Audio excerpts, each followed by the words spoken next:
तुम्हा सर्वांचं मनापासून अभिनंदन। खरं तर मला आभार मानायला इथे बोलवलं, माझे आभार मानण्यासाठी, पण तुमचे आभार मानायला पाहिजे की तुम्ही रहिवासी असून फक्त रडत बसला नाही, तर तुम्ही लढलात आणि तुम्ही तुमची ओसी मिळवून केली। मी फक्त तुम्हाला बळ देण्याचं काम केलं, मी तुम्हाला फक्त मदत करण्याचं काम केलं, पण लढलात मात्र तुम्ही। म्हणून आपण नेहमी म्हणतो की कोणताही संघर्ष असेल किंवा लढाई जिंकायची असेल तर ज्यांचा प्रश्न आहे त्यांनी लढणं गरजेचं आहे। ते लढले, ते रस्त्यावर उतरले, त्यांनी प्रयत्न केले की निश्चित त्यांना बळ मिळतं आणि सत्याचा विजय होतो। हे या बालाजीच्या अनुभवातनं आपल्याला पाहायला मिळालेलं आहे। तुमची चिकाटी, तुमचे प्रयत्न, तुमची लढाई याला माझा सलाम आहे।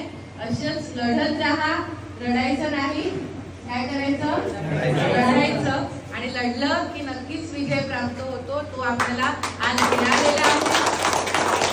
तुमच्या या लढाईमध्ये पुढे येऊन तुम्हाला साथ देणारे भूपेश भाऊ, मी भूपेश भाऊंचेही आभार मानते की त्यांच्याकडे जेव्हा ही गोष्ट आली, त्यांना जेव्हा ही कळली तेव्हा तात्काळ त्यांनी ती माझ्यापर्यंत आणली आणि माझ्यापर्यंत आणून फक्त ते गप्प नाही बसले, तर तुमच्या बरोबर प्रत्येक वेळेला महानगरपालिकेमध्ये जाणं, तिथे फॉलोअप करणं, तिथे काय होतंय काय होत नाहीये त्याची माहिती मला सांगणं आणि माझ्याकडनं काम करून घेणं, हा भूपेश भाऊंनी पाठपुरावा केलेला आहे। त्यामुळे कार्यकर्ता कसा असावा तर तो भूपेश भाऊ सारखा असावा जो लोकांची कामं करून घेतो। नेते मंडळी असतात, मला संपूर्ण वसई विधानसभा बघायची आहे, माझ्याकडे 100 प्रश्न असतात, पण त्या 100 प्रश्नांपैकी प्रत्येक व्यक्तीचा प्रश्न हा महत्वाचा असतो। त्यामुळे ते प्रश्न घेऊन येणारे कार्यकर्त्यांचा रोल सुद्धा खूप महत्वाचा असतो की कोणता कार्यकर्ता त्या कामाचा कसा पाठपुरावा करतो आणि आपल्या लोकांची कामं कशी सोडवून घेतो, कशी करून घेतो,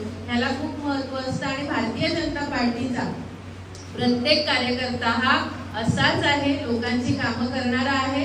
त्याच्यामुळे आपण म्हणतो की मोदीजी आहेत, मोदीजी नंतर आपलं महाराष्ट्राचं नेतृत्व देवेंद्रजींकडे आहे आणि ह्या दोघांकडे बघूनच आम्ही त्यांच्या पावलावर पाऊल ठेवण्याचा प्रयत्न सगळेजण करत आहोत। जे प्रयत्नांची पराकाष्ठा आमची नेते मंडळी करत आहेत भारताचं भविष्य सुधरवण्यासाठी, महाराष्ट्राचं भविष्य सुधरवण्यासाठी, तसंच आम्ही वसईचं भविष्य सुधरवण्यासाठी प्रयत्न करतो। कारण की जेव्हा एक एक गाव सुधारेल, एक एक गाव विकसित होईल, तेव्हा आपला देश विकसित होणार आहे। त्याच्यामुळे हे छोटंसं जरी उदाहरण असलं आपल्याला ओसी मिळवून देण्याचं, तरी सुद्धा हे आपल्या देशाच्या प्रगतीतलं महत्वाचं पाऊल आहे, महत्वाची खूप गोष्ट आहे। आणि त्यामुळे मी तुम्हा सर्वांचं अभिनंदन करते। आणि अशा प्रकारे आता तुम्हाला ओसी मिळाली, मग आता गप्प बसू नका, तर तुमच्यासारखे असे आणखी किती लोक आहेत की ज्यांना तुमच्या मदतीची गरज आहे, तुम्ही कसं काम केलं त्याच्या मार्गदर्शनाची गरज आहे, अशी लोक शोधा, अशा लोकांना मदत करा, अशा लोकांना आपल्यापर्यंत आणा आणि त्यांची कामं करण्याचा प्रयत्न आपण नेहमी करू। ओसीसीसीच्या बाबतीत सन्माननीय मुख्यमंत्री देवेंद्रजी फडणवीस यांनी स्पष्ट निर्देश दिलेले की वसई, नायगाव, विरार, नालासोपारा या शहरांमध्ये अनेक अशा बिल्डिंग्स आहेत ज्यांना सीसी आहे पण ओसी न घेताच बिल्डर पळालेले आहेत। त्याला अनेक कारणं असू शकतील। काही बिल्डर, जसं आता आपल्या बालाजीचे बिल्डर तयार होता पण महानगरपालिका तयार नव्हती, त्यांचं म्हणणं होतं की 40 बिल्डिंगचा लेआउट आहे तर आम्ही एकत्र 40 बिल्डिंगला ओसी देणार किंवा एकत्र पैसे आले की मग आम्ही ओसी देणार। पण आपण आग्रह केला की जर 5 बिल्डिंगचा बिल्डर वेगळा आहे आणि तो जर पैसे देऊन ओसी घ्यायला तयार आहे तर आपण त्यांची अडवणूक का करताय, आणि ह्या गोष्टीवर आपण ही ओसी मिळवून घेतलेली आहे।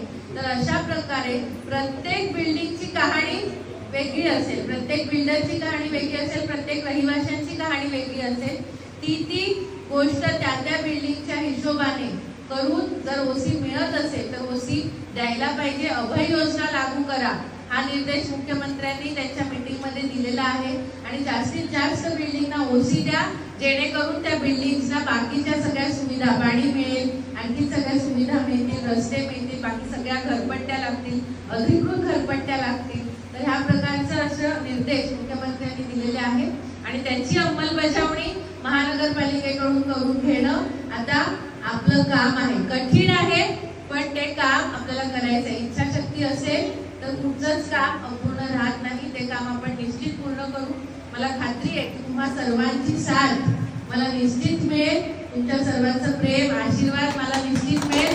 जेणेकरून आपण या वसईमध्ये लोकाभिमुख राज्य आणायचं आपण आणलेलं आहे आता, पण आणखी त्याच्यामध्ये पुढे आपल्याला जाऊ वसईमध्ये जनतेचं राज्य आपल्याला आणायचं आहे आणि त्यासाठी आपण सगळेजण मिळून प्रयत्न करू. लोकाभिमुख नगरसेवक, लोकाभिमुख सरपंच, लोकाभिमुख पंचायत समिती सदस्य, लोकाभिमुख जिल्हा परिषद सदस्य हे सगळे असले पाहिजे ज्यांचं कर्तव्य लोकांची सेवा करणे, लोकांना लुबाडणं नाहीये.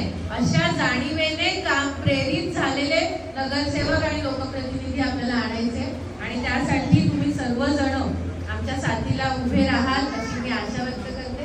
आणि पुन्हा एकदा तुम्हा सर्वांचे आभार मानते की मला इथे बोलावलात, माझा सन्मान केलात आणि माझे आभार मानते, तुमचेही मी आभार मानते.